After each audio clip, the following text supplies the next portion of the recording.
তাই আমি গাছের একটা চাপটা পাতা নিয়ে এসে নিচে দিয়ে দিচ্ছি। মাশাল্লাহ, ওই ডিমটা থেকে বাচ্চা ফুটেছে। এখন সবসময় খেয়াল রাখতে হবে বড় বাচ্চাটা যেন। আসসালামু আলাইকুম বন্ধুরা, একদিন সন্ধ্যাবেলা কবুতরের লফটে গিয়ে দেখি এই কবুতরের একটা ডিমে ফাটল ধরেছে। সেদিন এই কবুতরের ডিম দেওয়ার 17 দিন হয়েছিল।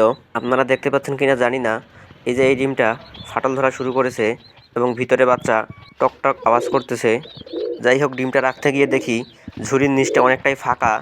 বাচ্চা ফুটলে বাচ্চার নাক অথবা পা ঝুড়ির নিচ দিয়ে ঢুকে যেতে পারে। এভাবে অনেক বাচ্চা মারাও যায়। তাই আমি গাছের একটা চাপটা পাতা নিয়ে এসে নিচে দিয়ে দিচ্ছি, যাতে বাচ্চা ফোটার সঙ্গে সঙ্গে বাচ্চার পা অথবা নাক ঝুড়ির ফাঁকের মধ্যে ঢুকে না যায়। সেজন্যই আমি এই ঝুড়ি সচরাচর ব্যবহার করি না, কিন্তু বাসায় একটা ছিল তাই ঝুলিয়ে দিয়েছিলাম। আর কবুতর এসে এখানেই ডিম দিয়েছে। যাই হোক, পরের দিন সকালবেলা দেখতে এসেছি যে কী অবস্থা, ফাটল ধরা ডিমটা থেকে বাচ্চা বের হয়েছে কিনা। মাশাল্লাহ, ওই ডিমটা থেকে বাচ্চা ফুটেছে এবং দ্বিতীয় ডিমটাও ভালোভাবে চেক করে দেখলাম যে সেটাতেও ফাটল ধরেছে।